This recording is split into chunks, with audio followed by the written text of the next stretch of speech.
Welcome everybody to Glarious Smite League. Today we have myself, Sir Ionicus, on chair 1, and we have Laffy on chair 2, here to bring you the game between VHS and Kuman and Zuman. Good Gonna evening, be a everyone. banger. Certainly a set to look forward to, that's for sure. And so I've heard this is an absolute banger of one that we're about to watch, so it's gonna be great. How do you think with just looking at the players that this set's gonna look? I as much I know that Kuman and Zuman have had a little bit of a difference, and of course we have a lot of subs coming in for Kuman and Zuman, so it's a little bit different for them. But I still think, even with the subs that they have, I still think Kuman and Zuman are still prominent and on top, really. And then I mean, Kyran's just always just, yeah, the number one mid laner. You can't go wrong, really. But of course, having to play solo, stepping in for who would be the UD player Sped, but been proven to shown his own mettle in himself. So yeah, I mean, he has his competition. True, and we are gonna go ahead and start off the bands right away. So far, nothing out of the ordinary. The big question mark is probably the tier, but that god has been performing pretty decently since his recent buffs. So, be very standard stuff going forward. Just Guan Yu, Capri, Daji, tier. Um, any like any like news on that tier? Because I personally think it's strong, but I didn't think it would be like a ban in this sense. I I'm not so sure about that one either. I mean, I know that tier obviously definitely does have a lot of competition right now, being fairly favorable. Even before the buffs, he was quite strong, had a lot of flexibility. And I guess Kuman and Zuman just looking to play it a little safe, I guess, because if the tier gets into the wrong hands of, say, Zeus, it could go absolutely wrong, considering that, well, now tier in his other stance has half of each passive, when it's maxed, that's 25 power or 25 prots, depending on which stance he's in, and that's still quite a lot, considering all things. Your That it soul is. is That it is. A god who mine. already has a ton of power with Glad Shield. Gonna be kind of insane to deal with, but Thor band, Vulcan bands, pretty standard stuff again. But then we go and see the Neja and the Hades and This Camazotz. is a beautiful What are you night thinking about for that a trade? hunt. Camazot's a little strange in my part, but I think the Hades probably a really good trade, I think, for that Neja. I mean, no, I feel nothing wrong with Camazotz. Camazotz, I think, has really shown himself, especially even after the Camazotz buff, that Camazotz can just be an absolute menace. And of course, mostly we've seen Camazotz in solo, and Camazotz in solo has absolutely been able to absolutely take control of games and just make mess, cause absolute havoc where he can. But even if we're just seeing a Camazotz jungle here, that still is quite a bit, and Camazotz still always will be very strong and very prevalent. Always a lot of disruption, always a good pickup, even though, of course, there are a few better jungler picks against him and unfavorable for him, but still nice to see him, and especially with how he is right now. Yeah, and probably strong to know that your matchup is Neja and not something like an Awilix that will literally see you jump and grab you. Do you see Ishtar and Kakulin also locked in?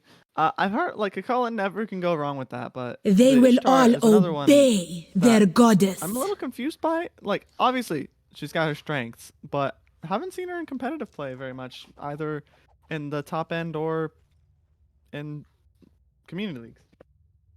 Well, actually, that's kind of the thing. Ishtar has actually kind of seen quite a bit of play. Sometimes she hasn't been enough to where to the point that she's been banned yet by any teams by any point, but she is certainly quite a favorable hunter right now, and she does actually bring a lot to a team just with her one alone, and especially when that Stay a ability while, won't also you? recently got buffed. And with what we have now, which is Devos into crit meta for ADCs, Ishtar is just absolutely able to thrive off of that, and makes for one of the better hunters with save armor. Chernobog even. Going the right with Jingwei as well. Uh, Ishtar, obviously, that diversity, as you just said, into a Jingwei. In my opinion, do you think we'll see anything in that dual lane? Just I think Ishtar and aggressive, but when I see a Jingwei, I always obviously think, okay, that lane's never getting ganked. As well as like a Cullen earlier became the hover was instead an RDO. Well, I think that's gonna be. I think for both junglers, it's gonna be a little bit awkward because I mean, Ishtar, of course, is a little bit easier to gank than a Jingwei, but both of them are still fairly safe ADCs, so we might not see anything really. We may see like more focus in the mid lane from the junglers, and I would kind of hope to expect that because yeah, you're gonna look at solo lane. You're not if it is a Hades solo, you're not really going to be killing a Hades unless he doesn't have Devour Souls available. And RTO just at some point becomes totally unkillable. Like she just kind of exists. You can't really gank her. It's kind and if it was like Cullen, it would have been like Cullen. He gets that sovereignty online. He gets Glad Shield. He's kind of vibing. He's not really getting killed either. So maybe we could see some focus on the Ishtar, but Jingwei probably just a little bit more out of range, being able to keep a lot more safer than Ishtar. But we'll see how it goes. Yes, that we will. That we will. We do go into the bans for the second phase, and all pretty typical ones. The Baba Yaga ban, not something everyone thinks of, but definitely a good one. And then Ganesh and Yamoja also being taken off the table. And as we're going in these last picks, looking at them, I'm thinking we need what mid and a support on both sides. Where do you think Yep. these guys will go for these picks? Well, How's- so far out of the supports, what we have out of the God pool left, I mean, there's still quite a few left. We have Bracken, we have Xing Shen, we There's have no way out! even Geb, and we do actually see Bracken coming out here, which is really good. In response to that, we saw Bacchus Who's ready also to a relatively party? solid pick. Not really been picked up too much, but something that I kind of do really favor, and I think is a good aggressive support.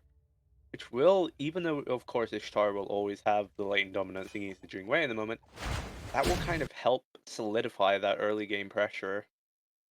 Of course, Gabrakan weighing in a little bit more and helping that Jing Wei early game, but Release the feel a little bit more Kraken! on edge with that Bacchus and Ishtar lane more so than Gabrakan and Jing Wei for the moment being. And in Yeah. terms of mid laners as well, I think we saw Yu Huang and Baba Yaga removed, and of course Vulcan as well. But there's still potential. There was Morrigan, there's Poseidon, which of course we saw picked up as well.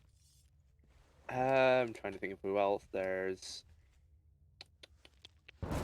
Merlin? rubbing my head. There's Merlin, maybe a Baron Samedi if you're feeling a little bit on a little bit of a side edge. Still a lot of great options, even Discordia as well. Yeah, I definitely do think that the blue team here has definitely taken a blow against the other side, specifically taking this Poseidon away because isn't that Cabrakan Poseidon combo pretty standard nowadays with how strong both those characters have been? Yeah, I mean, you get a tectonic shift into a Kraken, that's quite a spell doom, but so taking that away from them does kind of alleviate a little bit, and will get to see setup with the Najarl into a Kraken or even a Bacchus flop into a Kraken.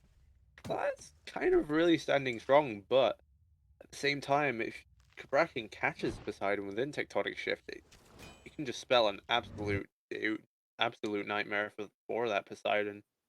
Even if Hades potentially catches him, it's just not good at all. I mean, I am Hades coming for definitely you. not a easy god to escape from as we go into it, and it's a Thanatos last pick, which makes it Hades mid. Is that a thing nowadays? But definitely something to look forward to. So Hades mid, Thanatos. I'm gonna assume jungle. Have seen it in solo in a few instances, but as you said earlier, Laffy, Camazotz solos mid, making the rounds very successfully.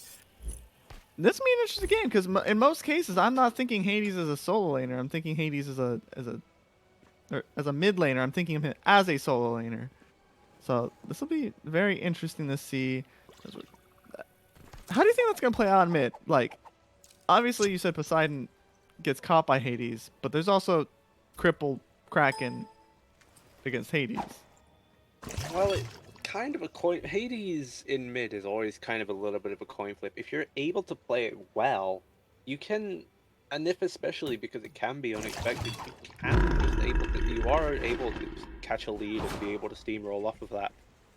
But in the sense that if you're laning against Poseidon, it might just be a little bit difficult for the Hades to close the gap. But if you can close the gap, it can spell a lot of danger for that Poseidon. So whether they'll be able to pull it off will just entirely depend on those players themselves. And so we will see how these players make do with the match and their tools that they have taken into this game. I don't know. I'm just excited. I very rarely see a Hades in mid in any comp setting. I don't remember the last time I personally saw it, but it's gonna be very interesting to see. Very interesting to see how VHS combats that. Well, Um, unfortunately, the last time I saw Hades mid in a competitive scene, let's just say it went 0-12. It was really unfortunate. But that's not nothing against the character. I mean, of course, Hades is still always very strong. It's just more so a bit of an unfortunate thing that happened. It, we don't talk too much about it, basically. yeah. I was trying to like rack my brain for like the last time I saw it. I think the last time I saw it was like last season. Rosie actually pulled it out when their Morrigan was banned from them. And very interesting is blue buff invade was attempted, or purple buff invade was attempted by the side of this red of Kumin and Zumin for this Kraken. Does manage to get out about 30%, 40% HP, so not too much. Didn't get the big buff, but definitely got the smalls. Yeah, something that I don't think has really been prevalent in GSL being a purple buff invade, and of course, had Met been able to get the actual buff itself, that would have been quite a bit of decent pressure that they could have deviated, but dude, getting the smalls does give a little bit of pressure experience towards them, but at the same time, losing so much health for that as well it's just not really sure if it's worth that little amount of XP when you're still not going to have a lane pressure, and even then, you lost the XP for your own purple buff as well, and you're just falling further behind, which is just further emphasizing that dual lane pressure, unfortunately. I mean, if I remember correctly, that start is the ADC gets all of the buffs and will reach level 2 before the first wave. And then you let the sacrifice being the support. So, I mean, as long as it's just a support, Kabrakan already, as long as he hits his 3, should have insane pressure. But there is almost a kill. Shell just come out on the Kabrakan here. Does manage to save his life. The Ishtar and Bacchus definitely utilizing that heavy pressure that they drafted for. Already a little bit more exciting over in the duel lane than I was expecting. I mean, of course, you do want to see, like, of course, yeah, with that start, you want your ADC to be level 2. You really want a Jingwei to be level 2 when it's not going to be that much different in the lane versus, like, a Kabrakan being level 2. If Kabrakan is ahead, or even if Kabrakan falls behind, it can just be a really tough condition for either side, and as we're seeing, Kraken just only about hitting level 2 off the next wave, suffered a lot and had to use his shell just to survive that. It's not really looking good. Luckily, though, it is Jingwei. Jingwei should be able to scale a bit better, and I will agree that Kabrakan is going to have to be a bit more careful. One of the biggest, most notorious weaknesses of the god being his immobility, so looking forward to seeing how that goes as a purple buff invade is done on the left side of the map. The Bacchus and Ishtar utilizing this pressure. Kraken is going to get stunned here. Might end up falling here. Is falling low. No abilities coming out yet, but the Mesmerize from the Ishtar comes out. And a kill. First blood going over to Slither in the dual lane for VHS. Well, I mean, we're just unfortunately seeing that fall. We're seeing that fall of the Kabrakan being behind, and it's kind of costing them. And now Slither getting that first blood, now catching up to what that little lead Jungwei has. So now that purple buff invade just effectively means almost nothing. And now they end up a little gold lead. Ooh, Jingwei's gonna have to definitely a gold lead. Jingwei, that was what, like 70 to 80%, 75-80% of Jingwei's health in one just fight. Pressure from this VHS squad is nuts. I'll have to agree here. Or I'll have to say here. It does look like a little bit of action might be in the middle lane. Hades is going to go in. That is ult from both mid laners. Thanatos going up in the air. Poseidon is forced to use his beads, and the fear. Being able to help confirm that Thanatos' ultimate does not decide, so probably going to have to leave. But Hades here to grab him, but fire wheels come out of Neja. Is going to have to land. Hades is low, but Neja will take that win for now. As Kuminazu, just glad to get that kill on Poseidon here. Yeah, that was really just about what it. Once again, it comes to that mid matchup of just versus the player. Hades getting that ult off, getting those roughly 10% mitigations and roughly about 60 procs means you can just tank completely free. You're chilling. Oh. Wave of Retribution does come out of Ishtar here, almost gets the kill. But yeah, back to Hades. Yeah, I mean, you were saying it in the P's and B's that Hades, if he can get to that Poseidon, can kill the Poseidon. It's just a matter of getting there. And Poseidon, unfortunately, not prepared for the amount of damage he was going to take. Beads late, so he took so much more damage than he needed to. Ended up falling prey to that execute.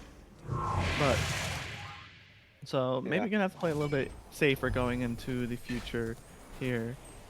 If Especially anything, what I would be expecting is that if that Poseidon wants to be able to try and like maximize damage output or self heal, if he sees a death from below coming in, just get that crack, just throw that crack in that ult.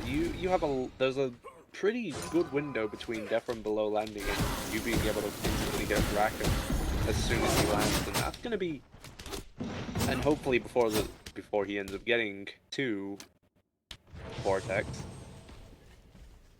So hopefully, yeah, we can see, and hope that'll be able to maximize his damage output as well. Maybe even potentially turn on Hades and get a kill. But it just depends on if Poseidon will, of course, be able to have the reaction speed for that. Yeah, I mean, if he's able to pull off his abilities correctly, able to get that Kraken off before Killer evacuates, then that's going to be extremely helpless. Neja sash into the ultimate, does come out, does get the beats, and Neja will get the follow-up kill onto the Hades. Poseidon will pick up the kill off of the ultimate from Neja. On the other side of the map, though, Omega, this Jingwei, does fall, trades lives for the Slither. And dual lane, seeing a lot more action than I was anticipating, as well as the mid lane, as we were saying, was going to be the focus, is getting a lot of action as well. Albi's going to have to be very, very careful of those ganks, as now that the support has been moved in from the left side to the mid. The Sadie's going to have to be a little bit more careful with his engagements. Yeah, he certainly is. I mean, Death from Below is a pretty long cooldown dash, so you do, and considering that's the only ability Hades will have in access to you, you have to really be careful and precise with what you want to do and how you want to engage, and that's kind of why Blink on Hades is sort of needed, especially if you want to look for a safe engage without needing to sacrifice Death from Below. Yeah, definitely something you need to keep track of. Definitely probably not the best relic first, especially into an Asia, as he did have his Hades did have his beats burned. But do we want to just talk about how RDO died in lane? Yeah, I saw it was Thanatos gank, but I'm also looking at the build here. I mean, I'm seeing a Shield of Riga first item. That's not something that I would usually build first, especially against the Camazels. I'd rather just rush breastplate or any physical defense. I can understand that, of course, Rugrowth got buffed and you can get 20 power for free just by healing yourself. And of course, if you heal with Archeo 3, hey, there you go, you healed yourself, you have movement speed, and you get that power. But it's not really that worth building early. I mean, it's cheap, but stats just aren't really going to help you, especially early game. Airstrike does come out. Thanatos is here on the left side. Blades of Retribution already down, so no escape for this Ishtar. Is going to have to use that third ability very, very well to be able to escape. Death from Above does come out. Does not connect. Barely misses. The Jingwei having to trade a little bit. Hades now here as well. 4-man gank onto the left side of the map.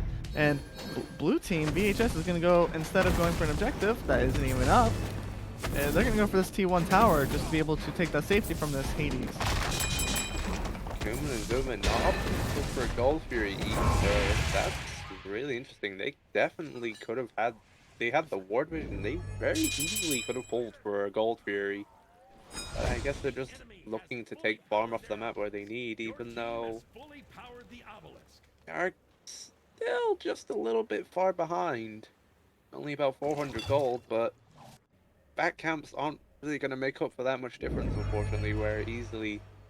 Unfortunately, though, no access to Pyromancer. The only thing that can stand is Gold Fury, and I think Kuman and Zoomin, if they wanted to make a larger deficit within the gold, they could have easily ignored everyone and sunk for that Gold Fury while they had no vision up. Definitely would have been a strong play. Unfortunately, Kuman and Zoomin very much have vision on the left side of the map, but have almost none on the right side of the map. I mean, they had no idea that VHS was in the right side of the map. Could have been assumed maybe, but other than that, they might have been able to say, hey, maybe we don't pull this Gold Fury just because of how dangerous it is, and maybe VHS will come in and fight us. Who knows the logic, but looks like a fight over the left mids probably won't amount to much as Hades just uses his third ability. There's nothing you can really do about that, unfortunately. And Santos is lurking on the right side, though. Does look to want to do something. Pillar of Agni is used and does miss, unfortunately. Meaning that this fight in mid is going to amount to nothing unless Neja wants to engage on the Santos. Does miss the sash by the looks of it. And everyone will go back home and marry back to their farming. A little bit of an unfortunate Pillar of Agni, I think we were slightly missing off the range there, but it is what it is.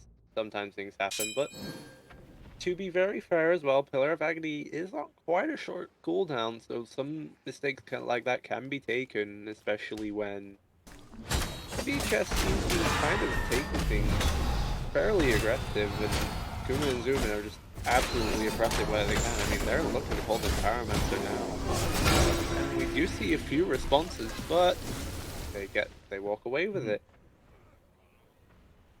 Able to really do much. Does look like the RDO does want to fight, though. The rest of the team come behind Neja, Bacchus, Poseidon. But Kuman and Zoomin said, nope, we got what we want. We want to dip and are completely home free. Kabrakan, though, does look like he wants to engage, but he's all alone. And unfortunately, I don't think that Thanatos is interested in helping you. He's going toward the blue buff. Kabrakan does go to mid and doesn't look like VHS wants to deal with that. So nothing will happen there either. Although it is interesting to see, while in that time, VHS did look to take away Kuman and Zoomin Scorpion. Not a bad choice. Certainly something that I would opt to do if in the losing scenario of a Pyromancer. Still trying to take farm away and trying to keep up in gold, which actually now they are just a little bit ahead of gold for despite Kuman getting that Pyromancer. Yeah. Unfortunately, Kuman and Zoomin, though they've been making big power plays, it does seem like that they're a little bit lacking on the actual farm. If I recall, how many times has Neja been caught in the Kuman and Zoomin's back camps at this point? Quite a few, that's for sure. So it's just a matter of... even Bacchus has had a wander in there a couple of times, you know. Yeah, a little bit fancy. That is true. That is true. So definitely a lot of farm on the side of VHS here available, as well as we can't forget this Ishtar has been absolutely bullying this Jingwei. We haven't seen a kill in a while, but every single time we click over there, I'm seeing a Blaze of Retribution forcing out an airstrike, and there's nothing we're having. But it looks like Tectonic Shift was used in the left side jungle. Jingwei does have to leave as Kabrakan peels her out. Everyone else backs up as well. Almost an engagement happens, but frankly, just the Jingwei will be leaving behind a little bit scarred, and everyone else will go back to farming. But it's just insane dual lane pressure, man. This Ishtar, just the utility that she has, but oh goodness, RDO, you found yourself in quite the pickle, having you, as does have the gank from the Thanatos here. Doesn't seem to have the third ability now, just popping up, I would have to say.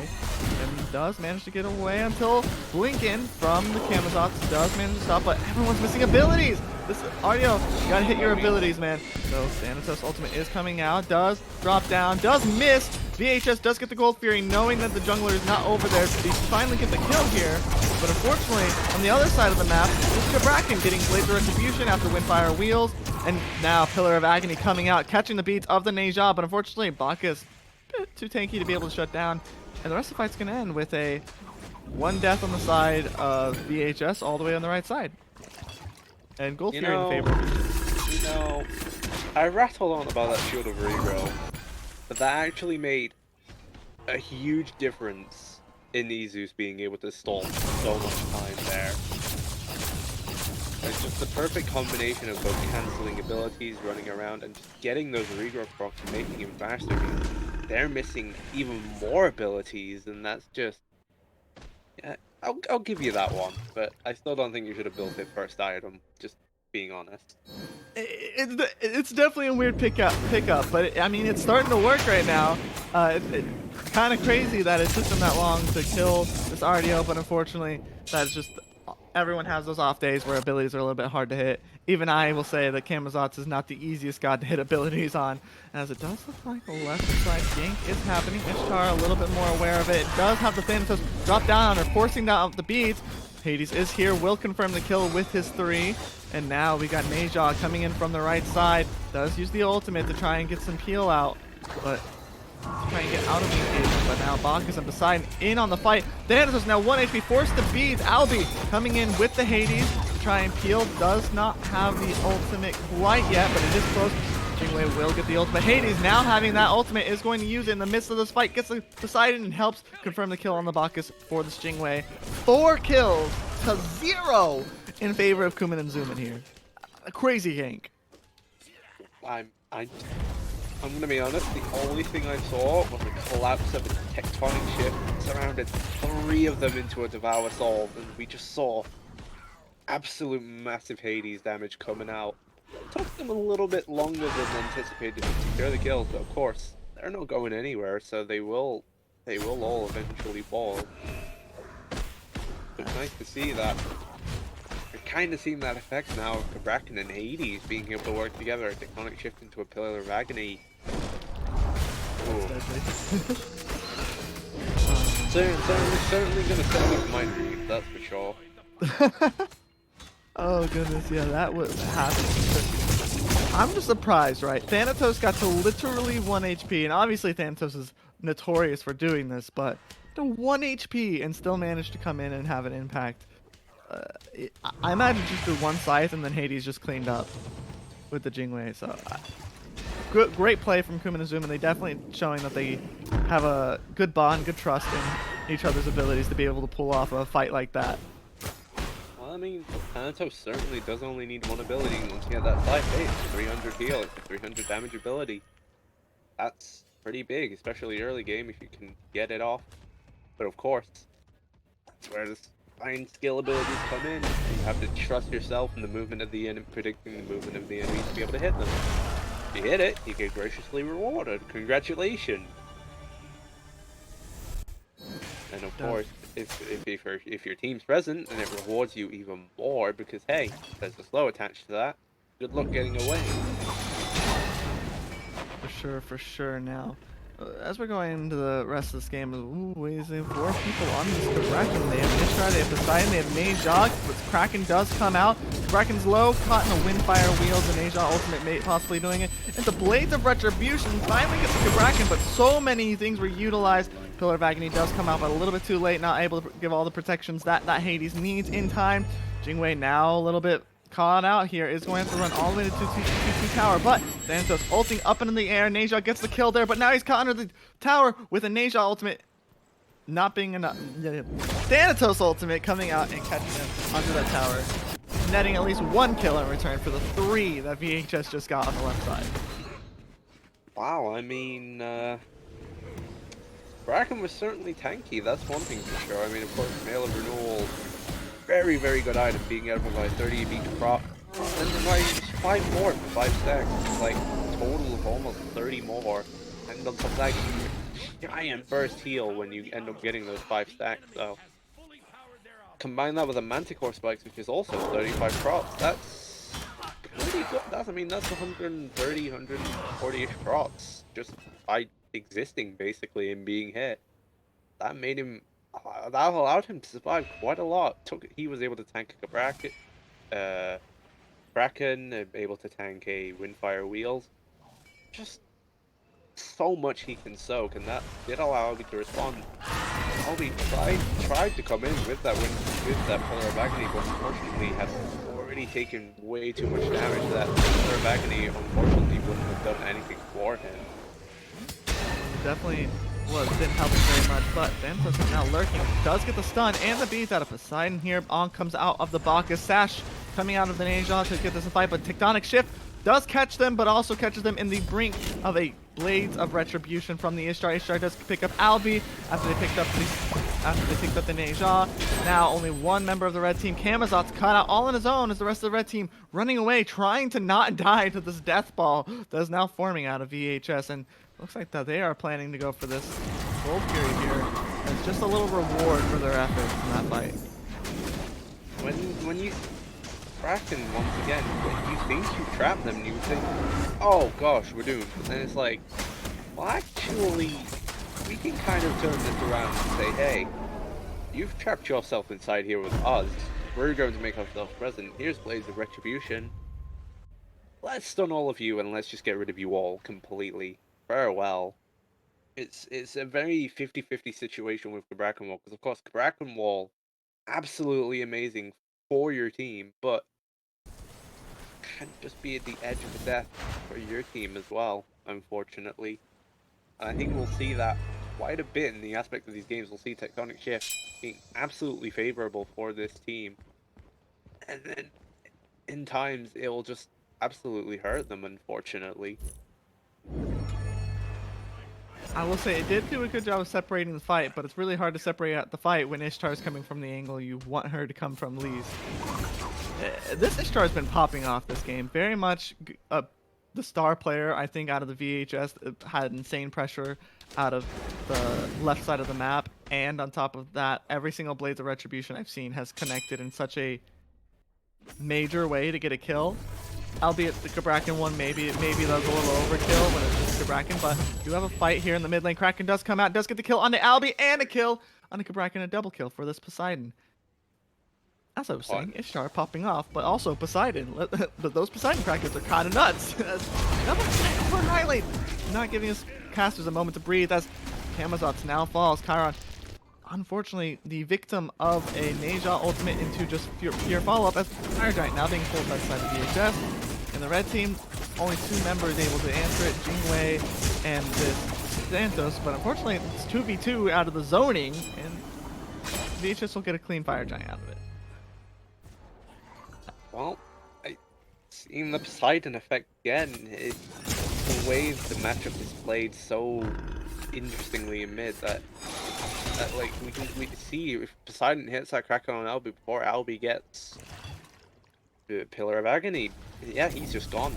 He has nothing really that can prevent that Kraken aside from, wow, Aegis. Pillar of Agony. Pillar of Agony and Aegis, but unfortunately Aegis just not being present, and Pillar of Agony, well, he was already CC'd by the Bacchus, so there is nothing that can unfortunately be done for him. He will just say goodbye and swim with the fishies. Or I guess the underworld, back in the underworld. Is there fish in the underworld? I don't know about fish, but I know the lost souls of the river Styx. Maybe he's taking a swim in there. True, probably needs a fresh shower from the river Styx. Yeah. All those lovely bones. Lovely. Tasty. Oh goodness. Maybe tasty. I don't know. Hades isn't a figure. Well, I mean, in some representations he's a figure, but I mean, in our version of Smite, he's just a floating hood. Make with that what you will. A hood and a floating pair of eyes. Definitely. Not sure how tasty the river sticks would be, but we'll say VHS is enjoying the taste of all the gold in their pockets from all these towers. Uh, Definitely just nice, clean tower sweep. Very, very well done by VHS. I did notice Yeet on the Nene had to blink away from the RDO, so that's just a relic that they don't have to worry about going into this next fight as well. Yeah, I think VHS have a really strong team presence now, especially with this RTO. I mean, they're just about 10k up. I think about 8, 9k up now. Even though the score lines are completely even, we're just seeing a lot of gold deficit from, I believe, objectives and farm. Yeah, it's definitely one thing that the Kuman and Zuman squad has been struggling with this whole game has been being able to match the farm the VHS has been able to do. But I mean, they've been doing a great job. They've had these power plays, where they'll have great plays, but unfortunately, VHS now coming together in this full 5v5 team fight phase just a little bit too strong. A little like those leads that they've been garnering and the small ones have been helping them push this giant one. So excited to see now. We have about quarter of the fire giant left. Third of the fire giant, I should say. If you're VHS, right? Are you trying to siege a Phoenix here? Or are you trying to take a win, maybe go for this Gold Fury, trying to get as much farm so you can even push this lead further ahead? I would take Paul. I don't think. I mean, Kuman and Zuman have a really strong Phoenix defense anti-siege. So I would say VHS would rather. I think they should really play it safe. If they can look for a pick, get it, great. But I'd say just take it on the slow end, get that Gold Fury, and wait for the next fire to potentially set them up for the next fire giant where they can bait them in maybe and take an actual fight and see what happens from there. Yeah, definitely something to do. Was interesting to see that VHS was hiding, just trying to use Neja as bait. Definitely something I haven't seen in a long time, but definitely a fun little thing to watch. But yeah, I mean, probably just better for him to go safe, go for the fire giant, especially ward up for the fire giant. That gold fury definitely gonna help him if they have to defend afterward. With the recent buffs to give it tower defense. But we got the next fire giant, and all ultimates are up because there hasn't been a fight in like the past 2 minutes since the fire giant. That was the last fight actually. So definitely gonna be interesting to see how these two teams fight and manage to pull up to this fire giant, especially with Kuman and Zuman being still a bit behind. Yeah, but even then, still, Kuman and Zuman still have able to almost meet up level 20 in quite a few areas. We have the solo laner and the jungler on 20. Jungler is both matching level 20, but not exactly being in the same gold department as we are seeing with that gold lead. But even though there is just a small little bit of a level deficit, Kuman probably could still take quite a few fights if they wanted to, and it seems like they are stepping up to this fire giant potentially. Yeah. How will they respond to that? Who knows? But VHS definitely making sure that they win this vision war. There is not going to be a speck of this map that Kuman and Zuman can walk on.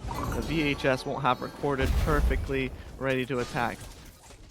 And Well, I mean, they're gonna that's need why to their pull name the is fire giant. VHS. They are a video format recording stage, so having vision recording things will make sense. The Kraken does get taken in the ultimate, does take the Kraken and the Windfire wheels, but unfortunately, Neja was not enough, and this char will fall from the damage from the canvas. Thana will die for his ult trouble going in there. Baka's barely able to get out with 1 HP.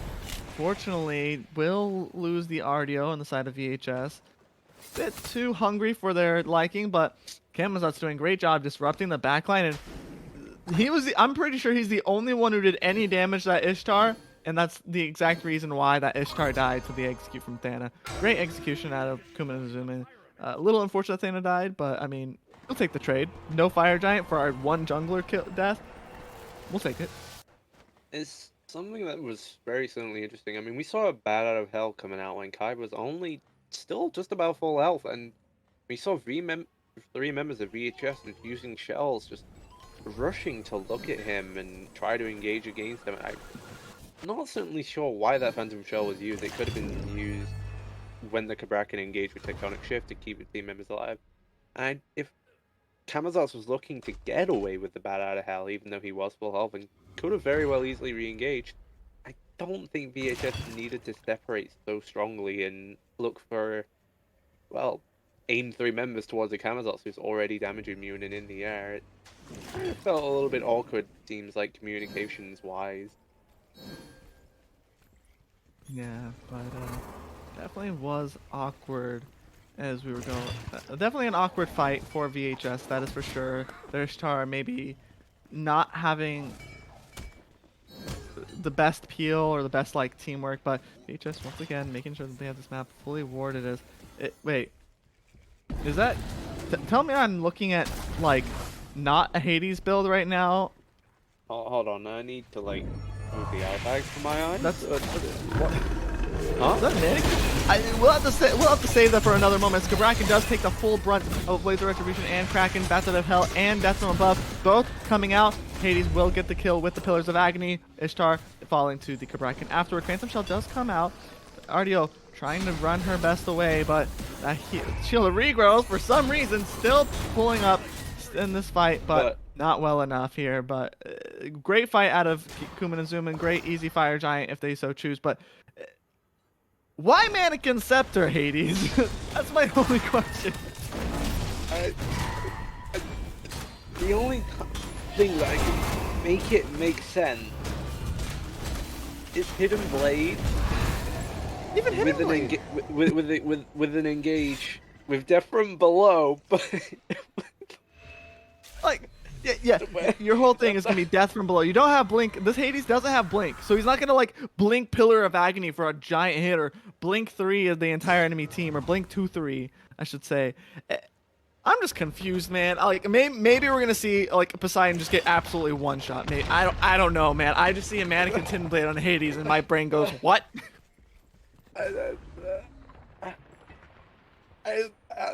I'm speechless. I'm genuinely speechless. I've never seen that item be built on Hades, and yet here I am. I bet there's so many casuals. I've seen weird builds. I've seen so many weird builds. No, this never has thought to cross my mind. I'm just. I mean, let's be honest though. When was the last time Hades was meta before the recent Bancroft's Claw glyphs came out? Let's be honest with that one. I think that was just more so people kind of forgot he existed. Then Bancroft's Claw happened, and even when Bancroft's Claw came out, Hades is kind of oh me kind of slept on, and then Hades got his tier 5, and it's like people were like, oh yeah, Hades exists, let's play him. Oh yeah, he's broken, awesome. But there we go, Hades, congratulations. Broken as always with those. I think it's 120 or 140 prots of each, plus 10% damage mitigation. That Pillar of Agony. Oh, it's yeah, 100. no. Let me tell you, it's 160. Oh my, no, you can't keep getting away with it. Oh, that is Pillars of Agony. That explains so much why he's so tanky in my games. Just hits 4. Might as well be the support at this point. You could. That's why he's running solo. You get the Tainted Steel. You get the double stacking build. You can hit for as much damage as you want, and you can still have pretty much all capped prots. So certainly an enjoyable experience. I also wanted to be said, I forgot about this stat for a second until it just came up, but Mannequin's Hidden Blade has like I think a flat 10 damage reduction on it. So 10% and like 5 damage reduction. So it's like maybe not the best, but Ishtar jumping in does get caught by TikTok. Bro, you're just gone. The Kuman and Zuman definitely ready to punish an Ishtar that I don't know if that was a fat finger or if he was trying to catch someone, but definitely a misplay out of the ADC of VHS. As just was in the air, does come down. Deja will get the kill on the Cabrakan, but unfortunately, not much can be really done. Pillars of Agony is down, so no more of that to be able to fight VHS here. Does have the ult come out of the Bacchus though, and that's gonna be like the disengagement from Kuman and Zuman. They got the Phoenix, they're done. They don't need anything else there. Cabrakan has fallen though, so they will be lacking a tank here in this fight. You know when Ishtar says, condemn them to the underworld? I think that was very much negated, and she got sent herself back to the underworld. Just so snapped. Thanos snapped. I tried to get Thanos snapped and Thanatos snapped right in two as he blinks in, takes a full Poseidon combo to the face.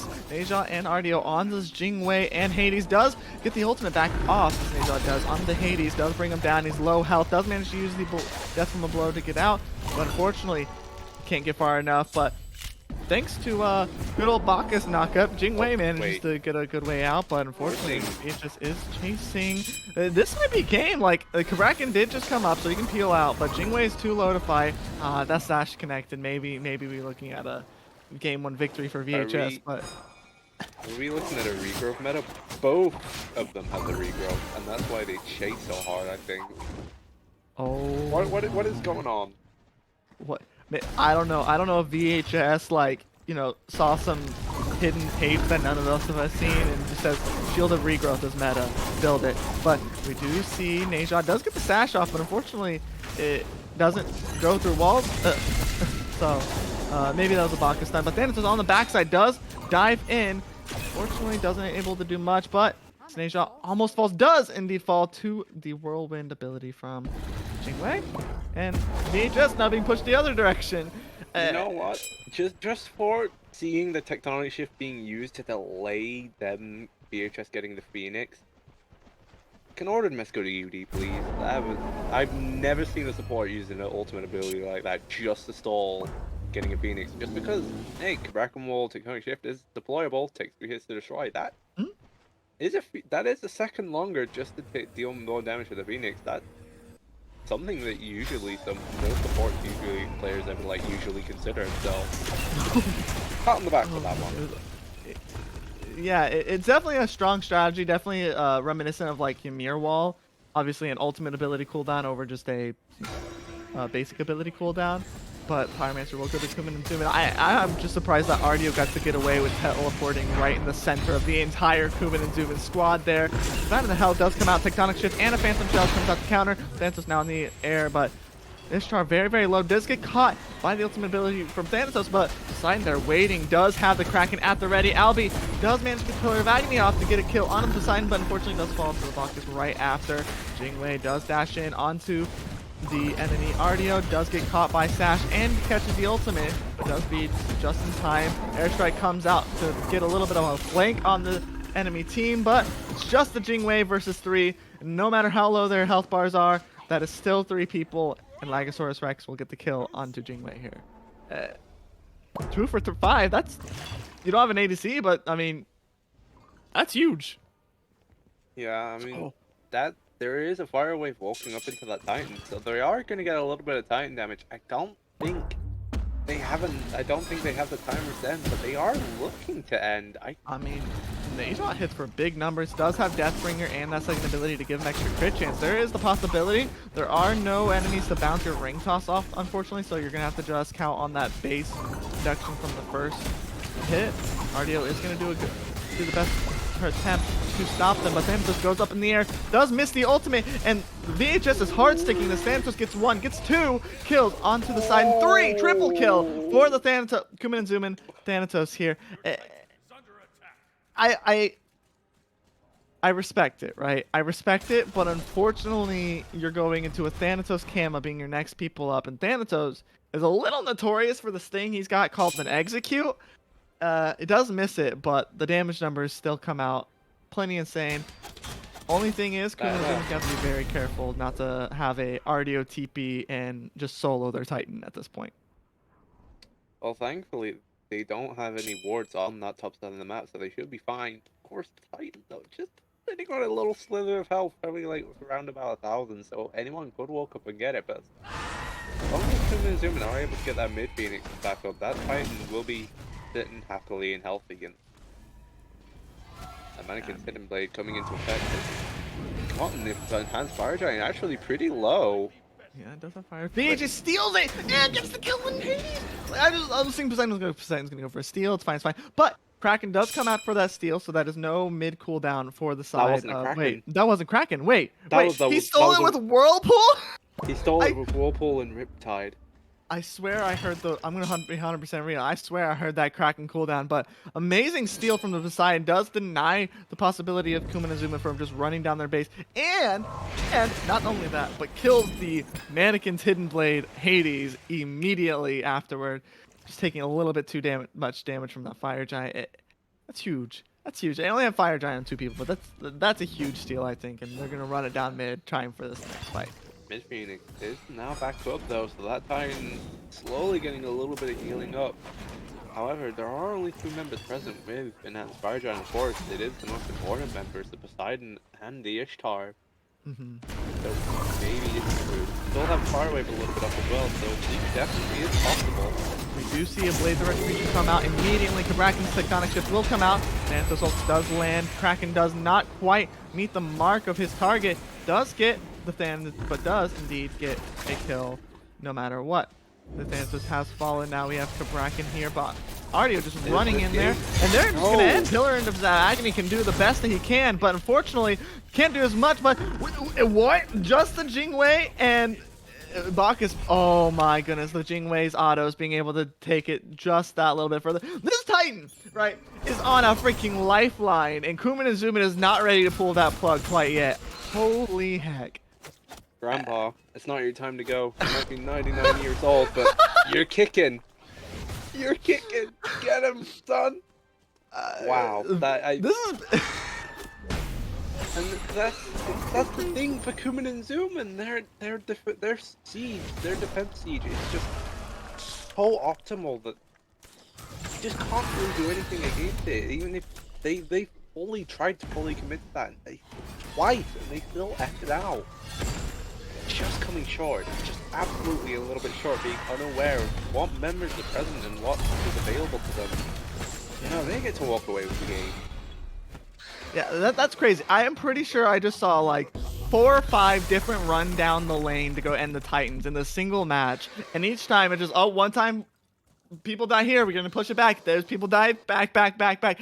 And I respect VHS for going for that. That is definitely the play that they should have done. Didn't have enough people, but unfortunately, Kuman and Zuman have a Hades, have a Camazons, and have a Jingwei with 110% AoE crit stim for 3 autos. So great play out of both teams. It was a joy to watch, just seeing them run down. But I'm just flabbergasted. There's so many different conflicting things that just happened. I see a Mannequin's Hidden Blade Hades. I see a double Shield of Regrowth coming out from the jungler and the soul laner. I see 2 failed attempts at just trying to commit to ending a Titan. And it's just it's so bizarre. It's so unique. There's just no words for it, really.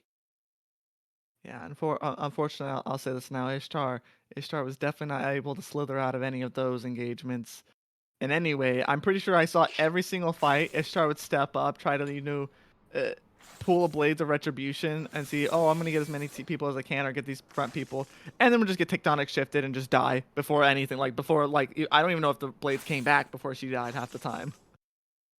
Look at those numbers, though. Poseidon coming out with a hard 42k. Hades just a little bit not too far behind, and Jingwei also just a little bit ahead of him. Yeah, wow. But I will say certainly what. Go ahead. it certainly was a strong match. I will say big numbers. I'm pretty sure I saw Poseidon Kraken connect with Thanatos' dome almost every single time Thanatos tried to come down and kill someone, whether he did get a kill or not. So Yeah, definitely some big numbers. I was certainly more expecting it for against Albi whenever he'd use Death from below to get that instant Kraken so he can't kill her from above and do what he's supposed to do, but more so saving it for the Thanatos, which of course can make sense as well. Either doing it against either of those works really, really well. So, yeah, it makes sense. As we're gonna go ahead and take a small little break as we go into the next match, get everything set up, and we'll see you guys in just a few minutes. Uh,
God.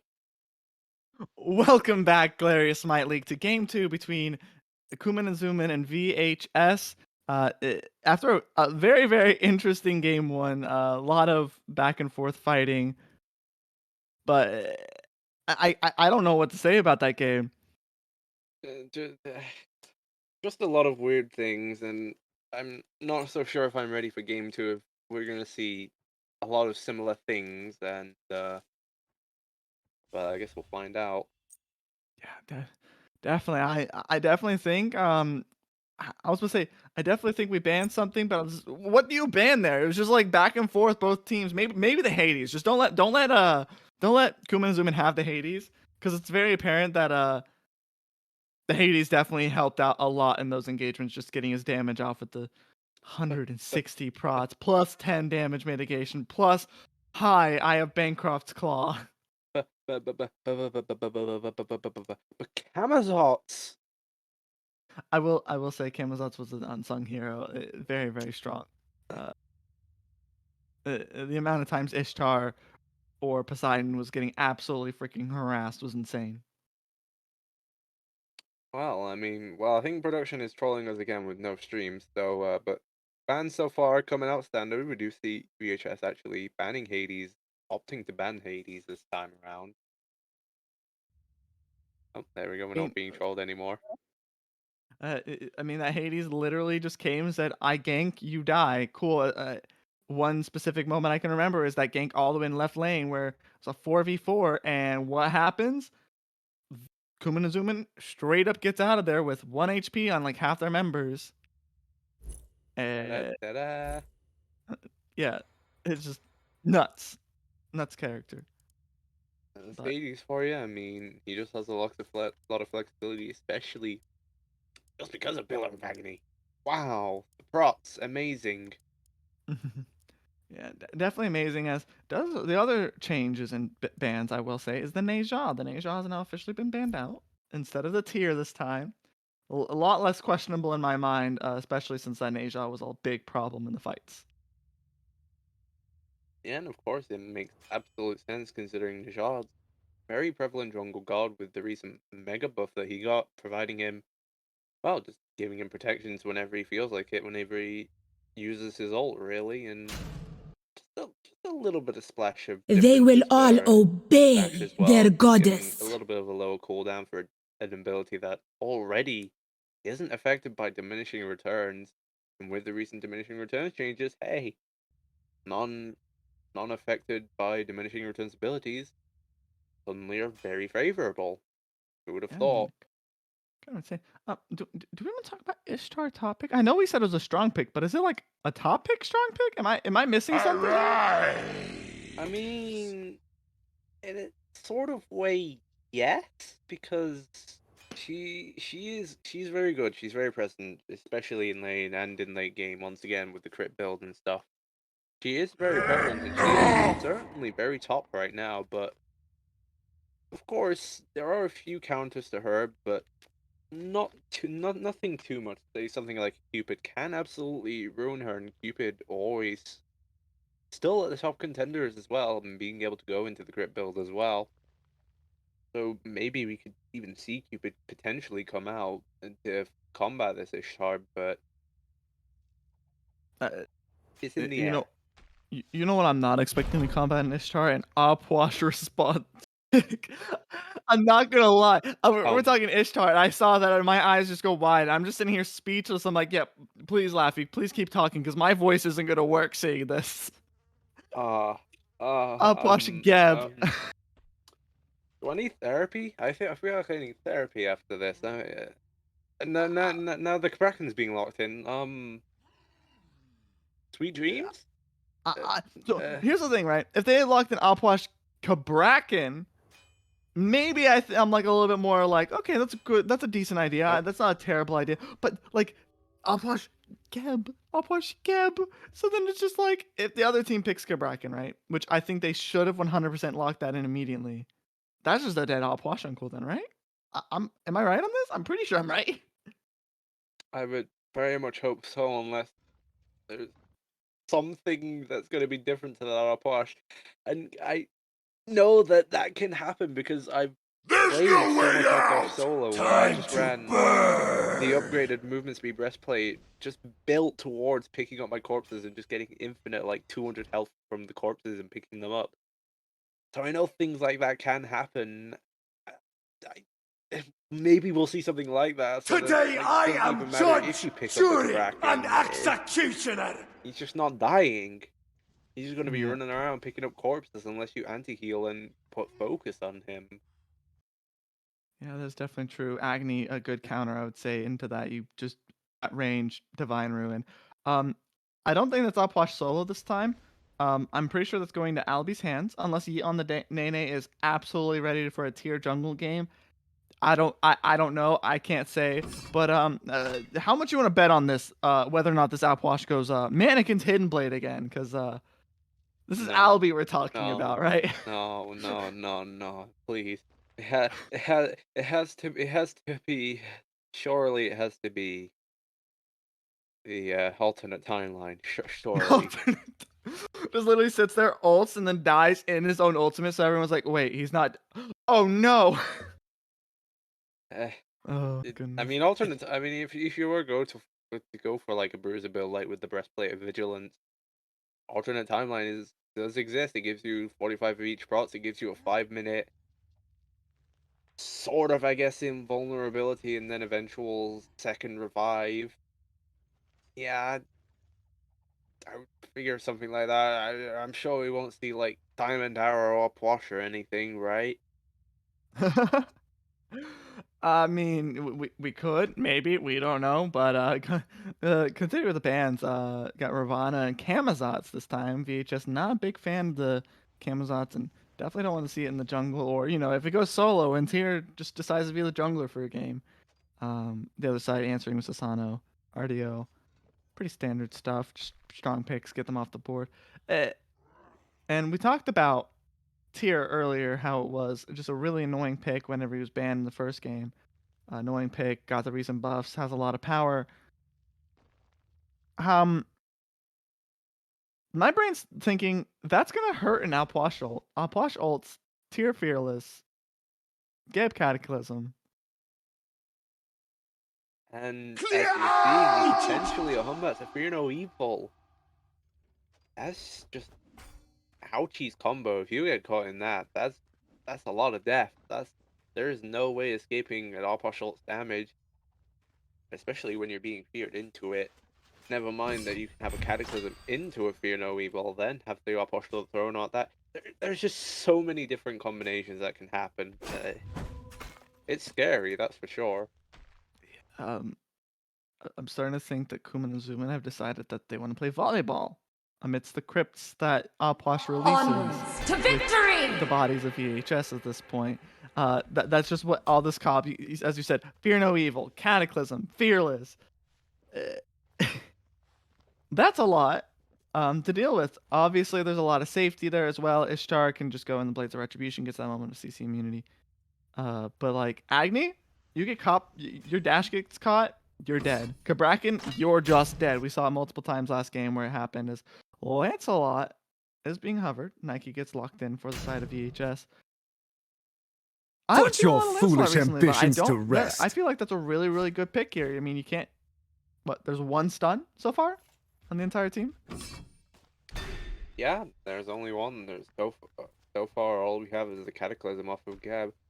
Fortunately, Upwash does have it with his breath, but fleeting breath, but no healing really any present be able to proc that. So unless of course we do see potentially a med from the support, then there is always a potential that fleeting breath can stun and that can stun that Lancelot, but very unlikely. Very unlikely. Incoming! Yeah, and as long with that, there is no present player made walls on the enemy team, so that Lancelot is able to just pretty much walk around and chill unless he gets demounted, which also still is very high potential with the damage from Humbat. Or gets caught with the release of the crypts, that ultimate ability out of Opwash. The only thing I'm gonna be extremely amused if this happens is that can screw over this Lancelot, I think, when he's trying to escape, is if Cabrakan tries to wall to help him escape and mistimes it, or tries to catch the enemy and manages to block the Lancelot. I don't think it's gonna happen, but I feel like it'd be very amusing if that did happen. That would certainly be something really unfortunate, that's for sure. I'm really interested to see how this Nike will play out. Of course, she has two immunities, so she is able to prevent at least to a degree some of the damage that Tira has. But what she will do, what she'll go into, certainly, and how much more she'll be able to be, how much more effective she'll be able to be than the Tira certainly can be something that I'm definitely looking forward to. Yeah, I mean, Nike, being the god that she is, she's not bad. Like she actually is managed to have a lot of pressure. I think the biggest thing that she'll have to struggle with this game is probably the fact that Tyr also has a lot of pressure, and in fact, recently I could quote a streamer on this, is recently been called a pressure bot in lane. So I'm curious I mean, how the Nike's going to be able to play into that, especially since it mid fearless, you can't stop a Tyr mid fearless with your knockback on the 2, so he's just going to walk through it, and you're both going to just take damage, or while you take wave out. It's going to be very, very, in my mind, a stalemate of a solo lane unless Tyr Goombats can manage a good gank onto this Nike, though. yeah, I mean, it's definitely going to be a certainly a stalemate, but I'm kind of more leaning towards this Nike, and I hope, as probably Nike will probably end up with a lot more CDR than Zero will, but depends what really both go into, and we do see Warriors Axe coming out from both of them, so it is a certainly strong start. I mean, Nike, as you said, she wasn't really seen too well, too lightly versus because of, well, unfortunately how Nike is as a character, and she got soloed. Yep. Yep. You It I don't know didn't what happened respect there, tier, but right? there's two full waves, and Nike decided hitting one, and hitting the tier was a good idea. When a full wave, Lancelot does try to come over to keep the totem, as most junglers are, but I he think gets it. the thing I'm seeing is we're not seeing a solo laner affecting the damage of both the enemy solo laner and the minions, so you're just kind of eating up way more than you need to. It just means you're dying because you're already casting, so you're already casting Ren, so what can you do, really? And it's already, like, can be 100% honest. Neither side was level 2 there. There's a little scuffle in mid. Agni does not quite have those noxious fumes yet. Neither does Offwash have that corpse explosion. So both teams just basically gonna throw abilities at each other with no utility to follow. I don't think we're really going to see many corpse. I'm hoping we're not going to see many corpse explosions. I want to see those corpses get utilized so much for what they can be, and it's just that healing and cooldown reduction that they provide for the rest of his kit. I mean, you can't deny how hard that explosion hits, though. I mean, the bodies hurt, especially that fleeting breath with the dot damage. But like, I mean, of course, and you can just use fleeting breath with corpse explosion, but just leave undead surge as it is. Just throw it against the wall or just throw it forward, cancel it, pick up those corpses.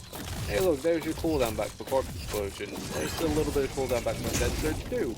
Here's a 100 heal on top of that because our push passive is weird in its scaling sense, being based completely off of our push's max HP, which in turn, with the health buffs that were health change that was made, makes it a lot more powerful than I think people expect. definitely a powerful thing, but do have a gank coming from Kumin and Zuma on this left side. As VHS did extend a little bit too far for the scab kill. Does force out the Ishtar's beads to avoid getting knocked up and potentially comboed there. But that Apache did have to rotate out of mid lane for that gank, and unfortunately he's going to lose a wave to the tower. Probably showing signs of how this VHS's mid lane managed to get ahead. Is Gab and Jingwei a little bit, they do get the purple buff, but unfortunately pay for it with the life of Gab. Yeah, unfortunately, the pressure it really does show the difference between the characters that we played, of course.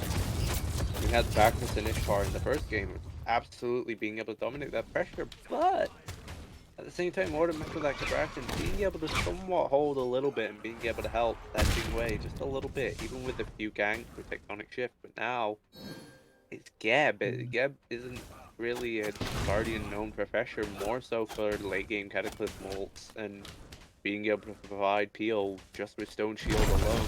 So, and especially with them having that Kraken now on their side, definitely way so much more different from the dual lane. Ishtar does get the kill, does get the beats. Tectonic Shift does catch the dash off the Jingwei. Jingwei does use the knockup to try and save herself, but unfortunately not quick enough. Had already lost her dash, and unfortunately, getting yourself knocked up is actually a deficit at that point. Great fight out of there. Geb does knock the Agni back, catching him his dash, but unfortunately Outpush cannot follow up. Like what? This is mid-mid. And Nike dies to a Humbats game. I was about to say you just got soloed again, but Humbats was there. It does look like Humbats did not use the ultimate. Tyr used the ultimate. Interesting. To say how this matchup could be, that Nike is really unfortunately not having a good time. Maybe just falling a little bit short of being CC'd by Fearless into the wave every time. Just when Ren ends, because of course Tyr, even if you are knockup immune into abilities, Tyr can just wait that out and then use the Fearless, and then hey, there's all the damage, and you've taken a lot of it. And you've also taken minion damage for probably hitting Tyr with Ren while being in the middle of the wave. Yeah, it's not looking great. Let's just leave it at that. Yeah, and I think the more that they shut down this Nike, the less and less useful that Sentinel of Zeus ability is going to have in these fights. I mean, if you're like 2-3 levels behind, doesn't matter how much health you have. But Geb Cataclysm does come out release from the crypts does come out. Fear No Evil combo that we were talking about in the start does come out. Noxious Fumes a little bit too late out of the Agni though to help heal himself out. And that does get the kill there. Kraken wants to get a little bit more follow, but Lancelot not quite there. But Blades of Retribution does come in, catches the Humbats' beads, but unfortunately will catch about nothing else as the Zuman's like, we gotta kill. We're good to back off. We don't have to keep fighting you. You use 3 ultimates for that though. Certainly an interesting rotation and something that could have ended out well, but just not able to meet anything, unfortunately. Of course, forcing beats will always be good, especially against a jungler, because then that means that, well, they can look at it, they can look against pressure against him in mid with Geb and Opwash. Potentially get a kill, especially if they can prevent him from demounting. But of course, Lancelot does have the Grand Joust available for him. He does always have that get out of jail free card, but only if he can make it to the end of that Grand Joust and get his maximum shield.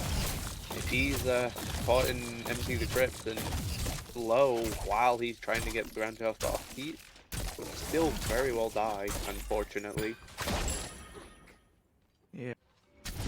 I have to be very, very careful in this mid lane now without his beads.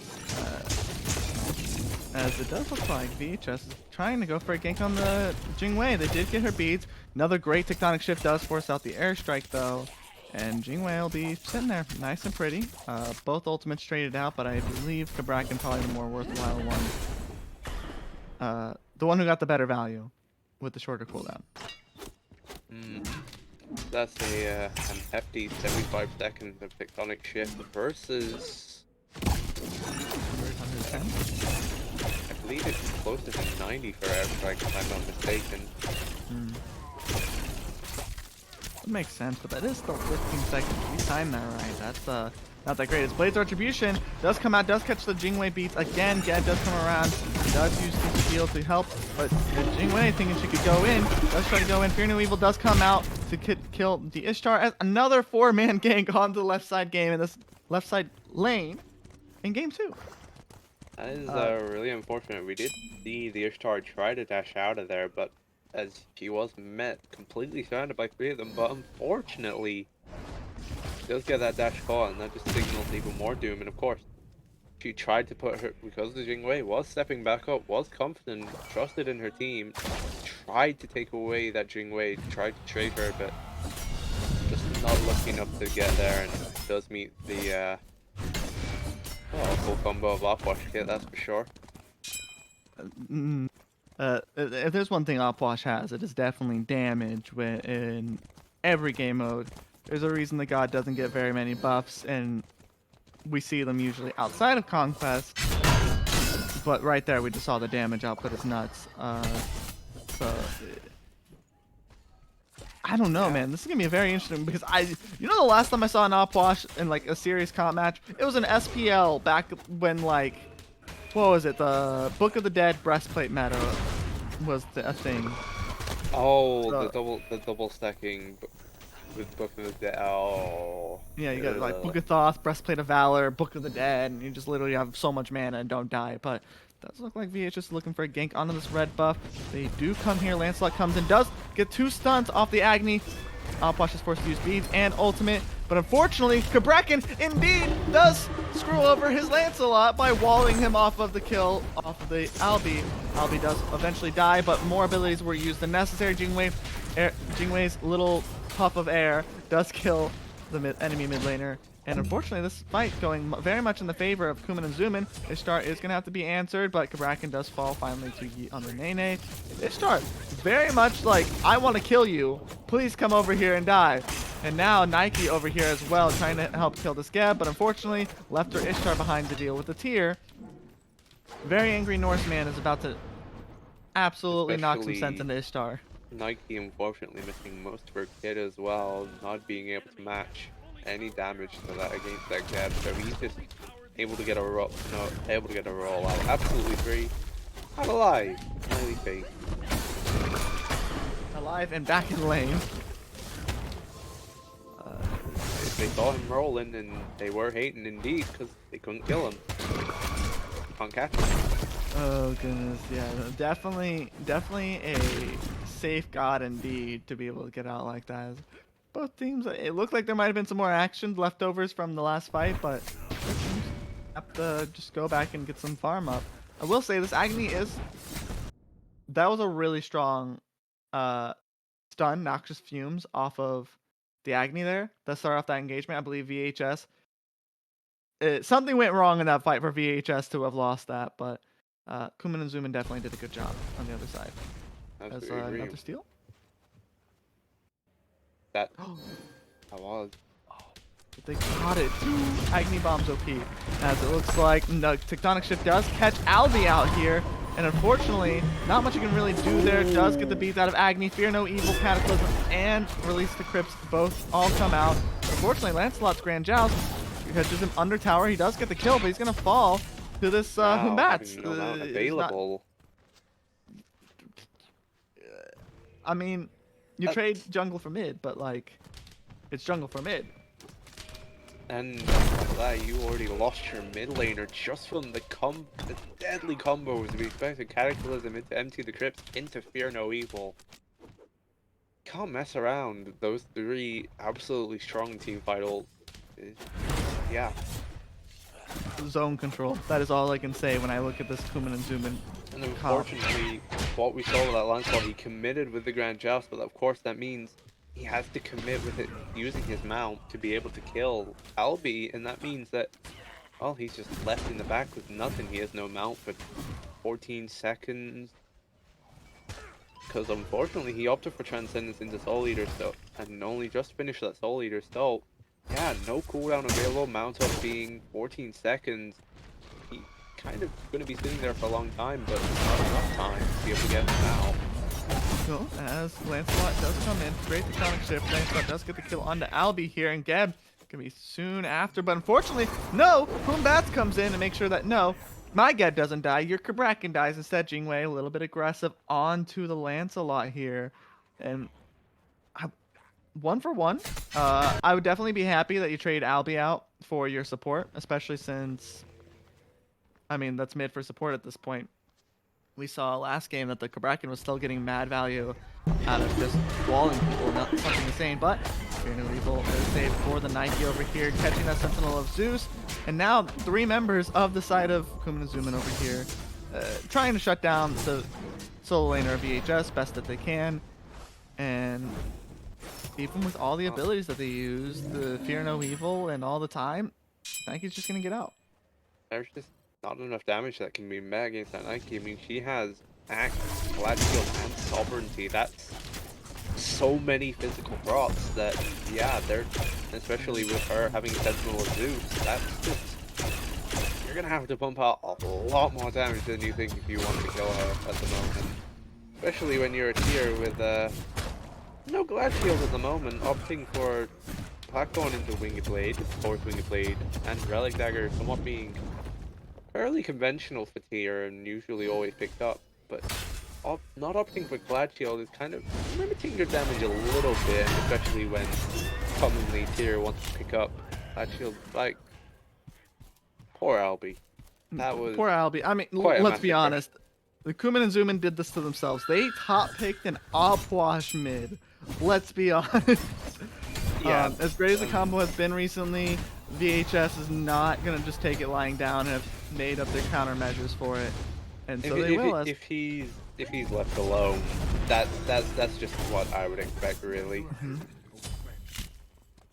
Don't worry, the tier was going to get a kill there, but instead, on the left side of the match, Kumin and Zumin, knowing that they're on Pyromancer, is going to go and gank this Ishtar, who has been quite a pressure, and tier will indeed get a kill, his persistence eventually yielding him kill on this Lancelot on his own backhand. And a Gold Fury, now a lot more worth than the Pyromancer than he used to be before recent patches, so I feel like if you're Kumin and Zumin, you're taking that trade. You get 2 kills. What, 2 kills for 1 kill? And then you lose Pyro for gold. So, like, that's just a net gain. Yeah, Like, I mean, both and it departments. shows they're now Kumin and Zumin now sitting at just 2k ahead, very nice and softly.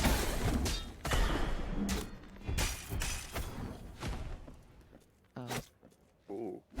Yeah, it's definitely something that Kumin and Zuma's got, or VHS has to be careful of. Obviously, Pyromancer was a safer choice, but by doing that, they commit all their stuff on the right side of the map, and that just leaves Gold Fury open. And frankly, Slither on this Ishtar has been a target, I believe, in every single game. You can't just get 4-man ganked like 3 times a game and not be the target. Yeah, I mean, and Ishtar, it makes sense as to why, of course, Ishtar is the target. She is somewhat of a character that definitely is able to be pretty easily ganked, so that makes a lot of sense. So if you can get a collapse on her, she doesn't really have anywhere to go. She's kind of forced to, unfortunately, just, well, death. Just death. Very, very true. It is, and I will say, Kumin and Zumin have done a very, very good job of answering this Ishtar. My only concern is Ishtar the only god Slither is comfortable on right now? I believe I've seen him on other picks prior to Ishtar's release, but I feel like if you're prioritizing him that much, it can't only be me only thinking this at this point. Nike tries to invade a tier. Okay. That is still there, but unfortunately I can't have much. But like, it plays Ishtar both games, and obviously Ishtar's a good pick. But it's clearly didn't work out very well in game 1. Like, obviously Blades of Retribution are really, really, really strong, but if I remember correctly, 50% of the game was Ishtar Blades of Retributions into Tectonic Shift into You're Just Dead. I was kind of a little bit mistaken with that tier build. It actually does not come to be a Relic Dagger, but it is a Witchblade, and we're kind of seeing the effect of that. Look at how fast he is moving. He is going places. That And man did is eventually definitely up to that putting. Glad Shield. That man is definitely doing the zoom in part of their team He's got a name. turbo engine on his back. Now I just need a Shield of Regrowth. Blade of Retribution does come out, does get the beat out of Jingwei. Jingwei does seem to be winning this trade, but unfortunately the squad is here and VHS is ready and willing to help their Ishtar out just as much as the Kumin and Zumin squad is ready to put her down. Unfortunately, Kumin and Zumin aren't able to meet anything with that. Just, yeah, they're gonna have to unfortunately let bygones be bygones and get farm where they can. Really, it's just farming simulator at this point. Unless you're tier, then you're just turning on that turbo engine and you're just gonna clear waves with proxy, I guess. Yeah, I'm just waiting for it. Like, I'm waiting for this tier to literally disappear from the right lane because he's literally taking all their farm over there, and he's like, I need more blood. And blood for the blood god sacrifices everything. Oh goodness me. Definitely something that tier is very capable of. Um, You know how I said earlier about like breastplate if you're doing a lot of push and stuff? yeah. I think we're gonna see it. I'm seeing that breastplate. I'm also seeing an upshot second item. Yeah. I am also seeing that same result. Tier is getting ganked. Tier is dying. Wait. Tier is dying. Okay. I was like, please. Tier's dying, right? 3-man gank does get Grand Joust, Tectonic Shift, and I believe Sentinel too. Sound effect. Great ult out of 2 members, but unfortunately they did not combo it well enough. But release the Crips does finish the thing, finish off the Agni. As it was either you meet Humbat's fists or you meet a dead body beating the ground. But there is another fight. Blades of Retribution does come out, catches the beats out of the Humbats, who no longer has the ultimate, has the Ishtar passive proc onto him, so that little bit of attack speed is helping out, keep him down. But fortunately, the fight in mid is still happening. Nike going in with 2 other members, now 3 other members of VHS, and they're going in. That second ability, the barrier, absolutely bullying Albi. I'm sorry, Albi. Again, you did this to yourself. But great job of VHS being able to isolate the outlaw shears, and they go in for even more. Geb using Stone Shield onto himself. The Grand Joust does manage to miss, but unfortunately isn't able to do much more. And Geb cancels his rollout instead of just rolling away to safety. I would say that, but unfortunately, one of the main things about the Grand Joust is the field that is left by Lancelot. Cripple. And he rolled out straight into it before his CC immunity. Very unfortunate. I mean, great play from both teams. Definitely think if you're VHS, you're telling your jungler, hey, we know you have a horse and you think you go fast, but like, we need you to stop going fast into their entire enemy team. Does net them a lot of kills, but unfortunately this tier doing a great job of following up and making sure that Lancelot does not get to play the video game when he overextends. You may say that Albie did it to himself, but it's okay because right, he has that 40% pen, you know. Oh. He's got his 10% from walks, he's got his 20% from upshot, and he's got that extra 10% on the passive. He's raring to go. He's got all the percent pen he needs just off the bat. OP. Wait. Maybe I'm a little bit more ignorant for this, but like, Push passive has 10% pen? Why are people not playing this god again? No, oh wait, I think we watched. Oh, Upshot. Okay, so the first ability. Okay, that makes sense.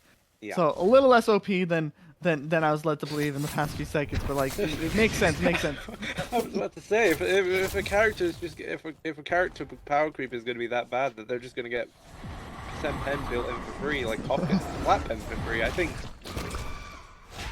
I'd be losing my mind, honestly. I mean, I know Top has his flat pen for free, but as a character getting percent pen for free, that's insane. The fight does break out. Dragon does get pulled in the entire team.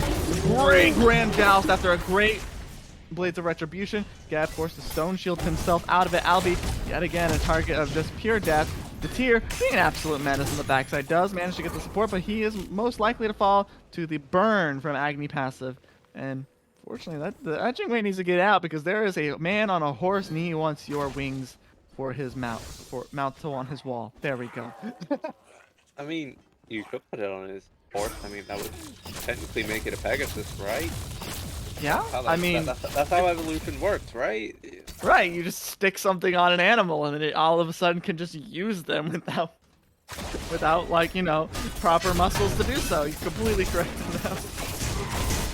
Oh goodness. Yes, Lancelot riding a Pegasus that doesn't fly would be hilarious. I'm gonna say this now.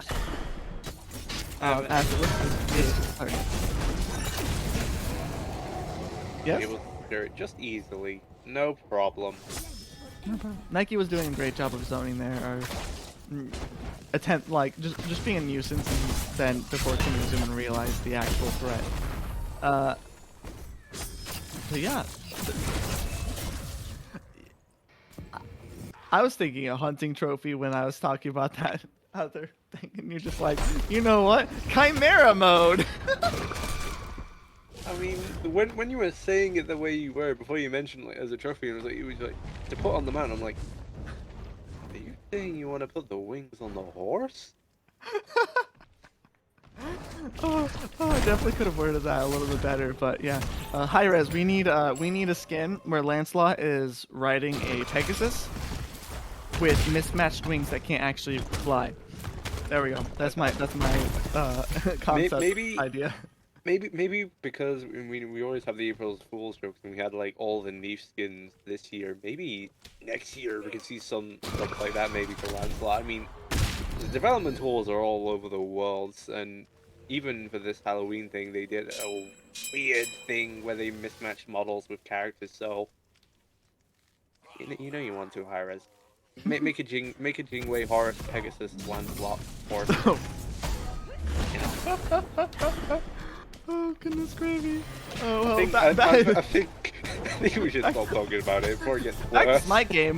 Nike forced to use Sentinel of Zeus as a three-man gank. Does get Fear No Evil out of that barrier, and Release the Crypts has just been used. That is 3 ultimates to kill this Nike.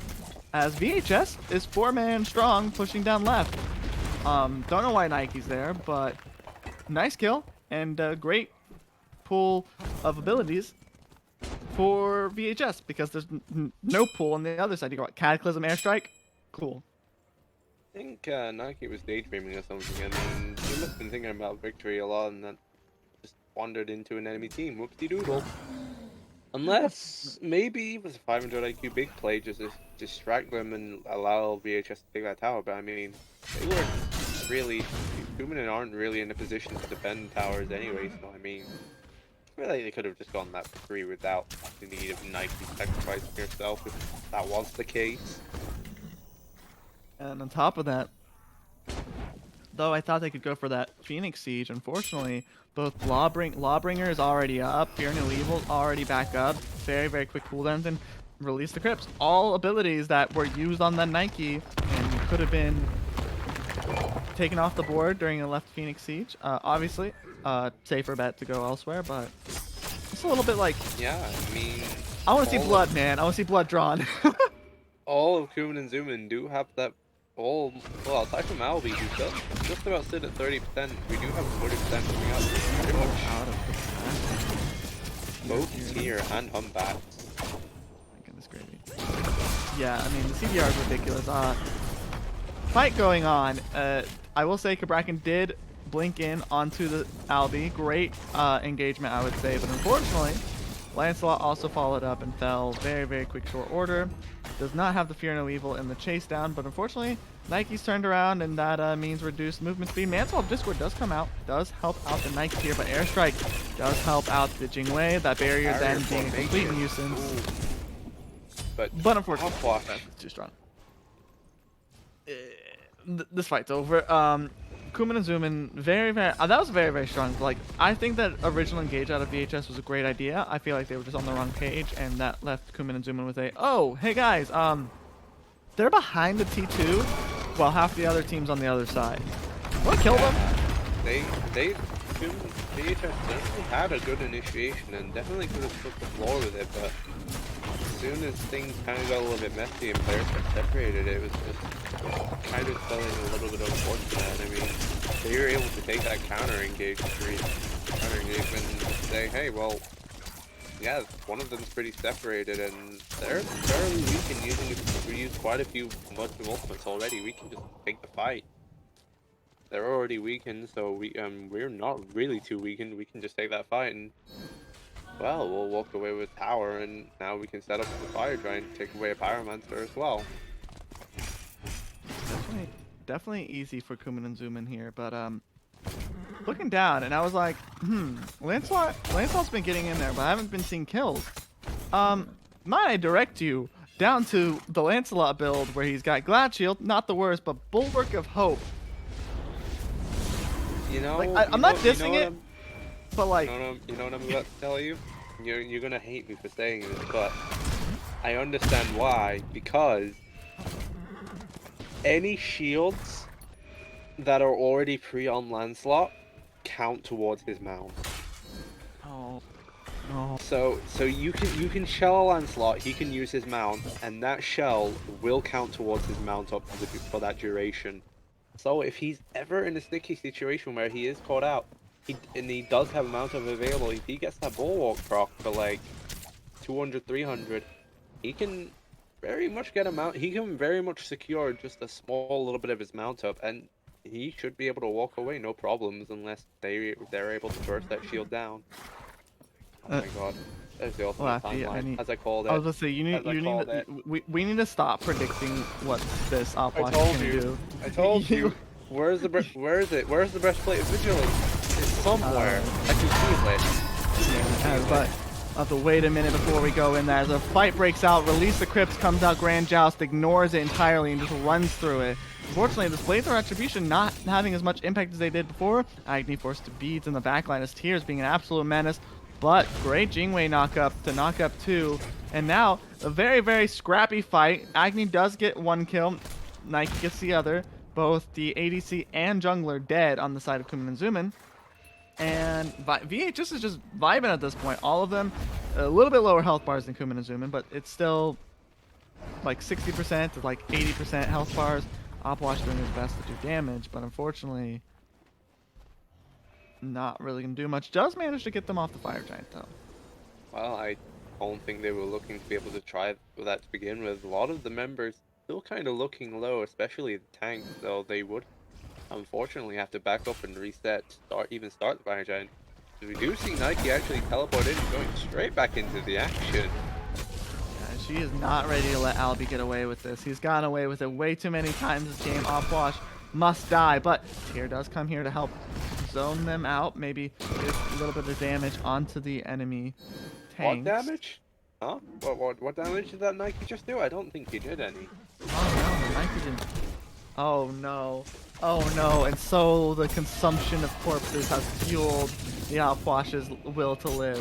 As in the backline, VHS is like, it looks like they're trying something, but unfortunately Lislow is going for a huge Grand Joust there, and unfortunately Tectonic Shift trying to save him in spite of himself, or maybe a lot of miscommunication, does cause the Lancelot to be all on his own on the other side. I feel like that maybe you don't go Kabrakin Lancelot, but Tyr does use the Lawbringer into the back line, does manage to get all the way in back, and now he's got the full attention of the leftovers of VHS.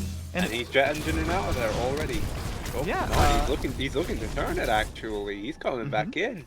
Yeah, Sentinel is used on the back line of Kumin and Zumin though, and it does look like Kumin and Zumin realize, maybe we don't let the Agni just cast at us while there's a, double her health Nike at us.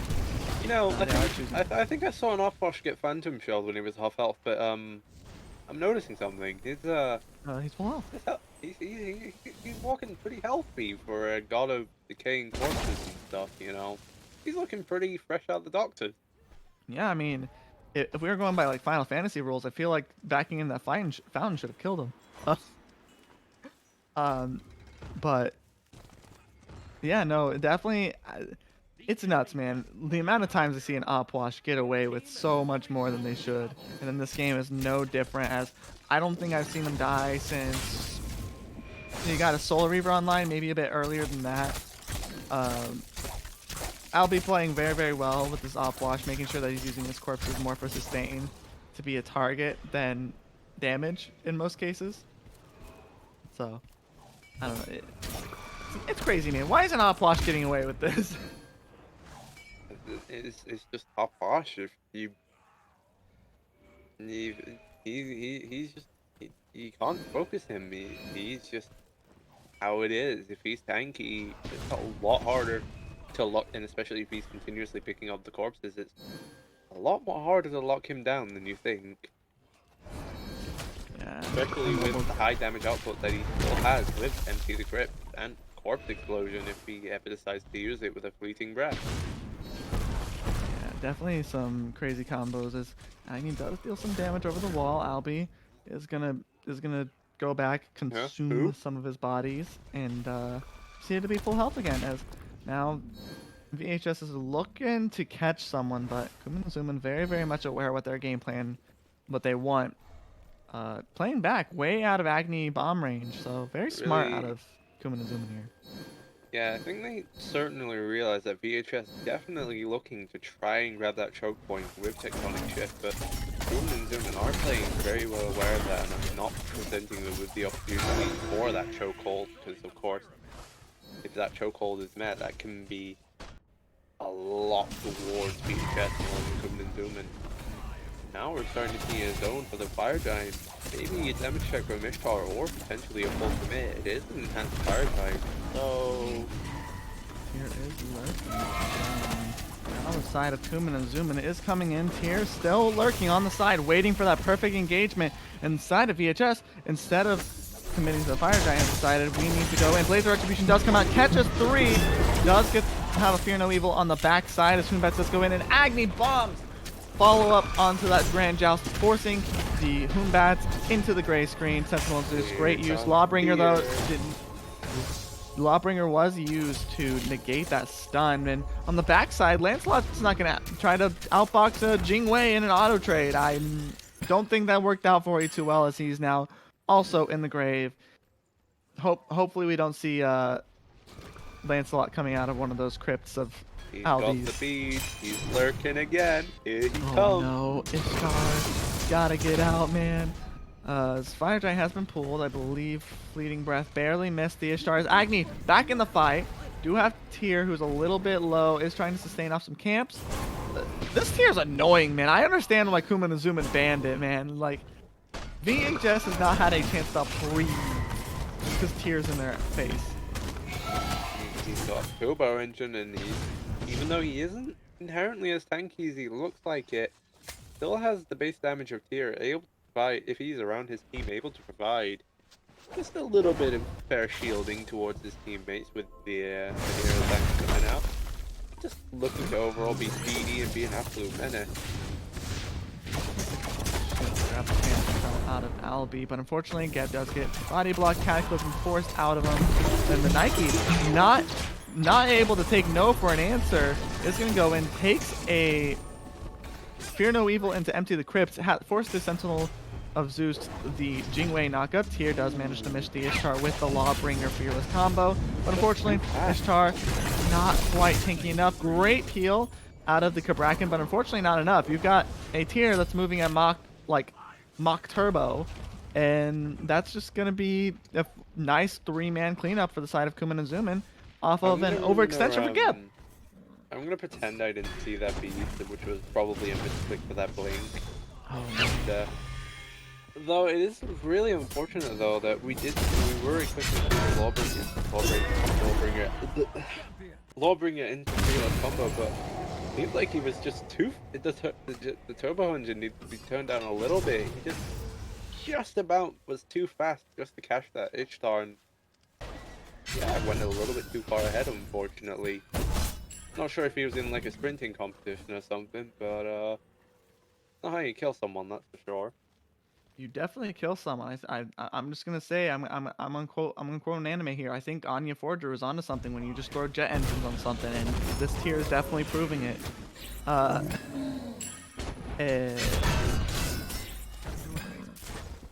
don't know. It's crazy. I hate how fast tier can move. Like if the I've seen Shield of Regrowth in the past.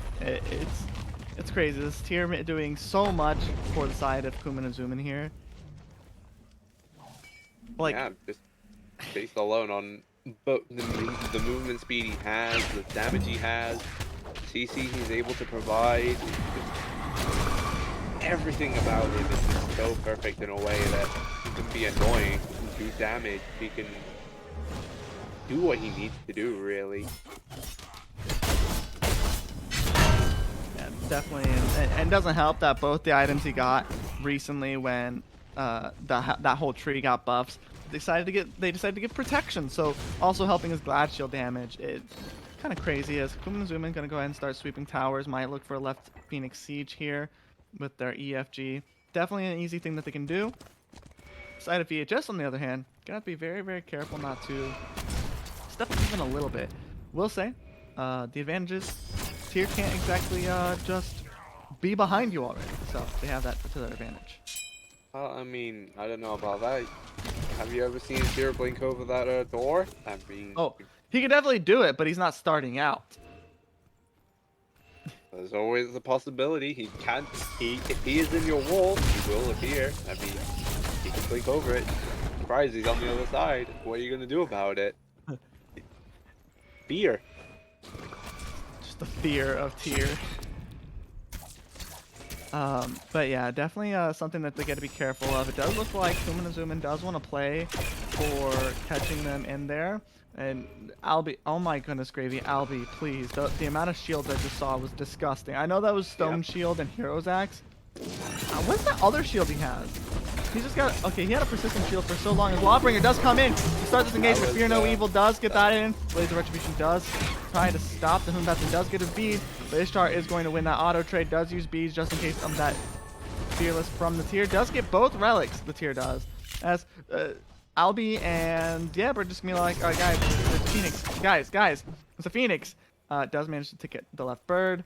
And with 2 members down on the side of VHS, they're just going to move the mid lane and try and sweep Phoenix here. But VHS is not ready for them to disappear quite yet. Tier does. Went away, a little bit zoned out, but the middle Phoenix has already fallen, and the objective has been taken. Kumin and Zuman are quite happy with that result. I very much imagine so. Being able to take at least 2 players for one of yours and being able to take out 2 Phoenixes.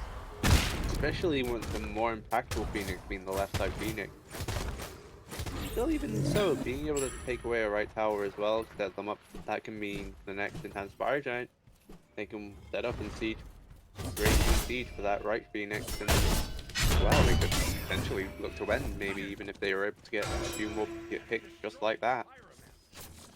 Yeah, I mean, it won't take long, but I will say, I'm not sure this Opwash is killable anymore. That is a build from my nightmares right now. All like good, decent items, but still other than like maybe the alternate timeline. But I mean, if you're gonna go that way, you might as well full commit to that one. It's kind of crazy. Opwash is literally just living. I think Albie's falling. You know, I think he could have really gone for a shield of regrowth Opwash. You know, to help out with the. Give him a little bit more movement speed, maybe a little bit of power as well when he goes to pick up those corpses. Just some, just a little. I mean, of course, Mantle does help. You get 55 of each proc, and you get that lovely 1 second of CC immunity and stun bubble. But you know, just a little consideration. Yeah, I mean, I'm just gonna say this, man. Like, Mantle's Discord, a little bit underrated compared to Spirit Robe, just due to the stat differences alone. Let's be honest.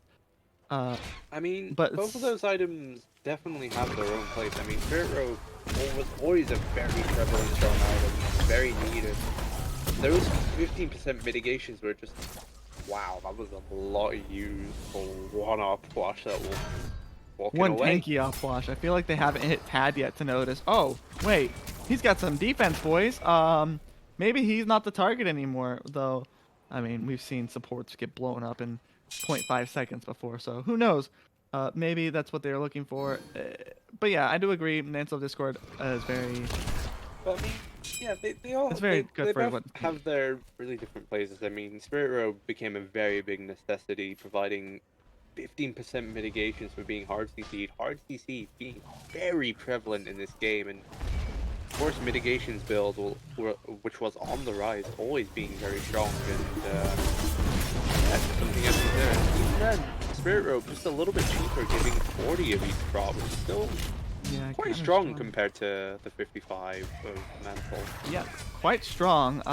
As I feel like no matter what prots come out, I feel like you're still falling there. They do get Yeet on the Nene. The Humbats does fall very early in that fight, but unfortunately, we lose the mid laner, we lose the support for the side of VHS, and now we're sitting here and Opwash is running at the Lancelot, man. Why? This can't not be allowed. Full health Albie, making sure to zone off the enemy jungler all on his own. Nike does get a Mantle of Discord proc onto them, but the rollout, hoping to catch up to her, doesn't have ultimate, but maybe can do a knockup here. And Lancelot looking for something in the backside. whittling Unfortunately, down. Nike just prolonging the inevitable. Lancelot does get through, blinks past the entire enemy team, but unfortunately, you're not going to get back on that horse. And now, third Phoenix falling in favor of Kuman and Zuman here, Nope. and they're going to take it, and they're going to go straight for this Titan. This Titan is dead. Game 2, and the set going to the side of Kuman and Zuman. Well, I mean, I don't think there was much uniqueness as there was in game 1, but certainly, definitely a very interesting set. Hey, who's pinging that tier 2 tower? Who did that? Oh goodness. I will say the most unique thing is probably there's an Opwash on the map. Why is there an Opwash on the map? We don't know why there's an Opwash on the map. He just built tank and we all can't even get him. I don't think I saw his alternate timeline proc. I'm gonna be 100% real. I don't think I saw that proc once. Nope. Not Nope. once. Nope. He didn't even get low enough for that thing to even come. Yeah, I don't even think I saw him below full health, because I mean there were fights where he was half health, but he just 2 seconds later, hey, I'm full health again. Thank you, corpses. I definitely saw him on lower health, but it wasn't like I don't think I saw lower than, let's say, like 50%. Like 50, maybe got low to like 25%, healed off some bodies when there was like a full dive on him. But like that is definitely not a build that I would think would succeed, and unfortunately, it I very mean, much did succeed. And and let's just say that it's not it's just the upwash, but the tier as well. it's not even like the numbers as well. Like 37k on Oppo, he was still pumping out quite a lot of damage, even though, well, he was a tank. But as I said, he has that 40% on the first cast, 40% penetration available to him right off the bat. So that will lead to a lot of damage for him, and certainly some silly, a lot of mitigated damage as well. 43k mitigated, just yeah, just about I adding up to the total of Humbats and Bingwei almost. that shouldn't be allowed, man. That's giving me back like PTSD vibes of like back in Ravana mitigation build days where it's like, oh, you got like a buff to scaling and whatever. Proceeds to absolutely run everyone over because he cannot die. I think it was also what was it? The shield passive buffs as well was what really brought it. Yeah, I feel like, and if an Opwash is on my map at any point, that guy just needs to be dead. Like I want that man in the gray screen as much as as possible. much as possible. Yeah. Um, I will also Don't, give don't, don't, props to the tier as well, because the tier, the Gab, the Humbats, everyone did a very good job of setting up his Empty the Crypts. Just a testament to them as well for being able to set him out that Opwash up for so much damage that game. that tier had the turbo engine. He did absolutely what he needed to do. So yeah, no real problems there. No complaints. That will be the set 2-0 in favor. And set 2-0 in favor of Zoomin and zooming. Kuman and Zuman. Thank you. Yeah, and thank you for everyone who stopped by and watched. It's been a great stream to catch. It's been a great stream so far. So thank you for everyone stopping by, and we'll see you guys later. Peace.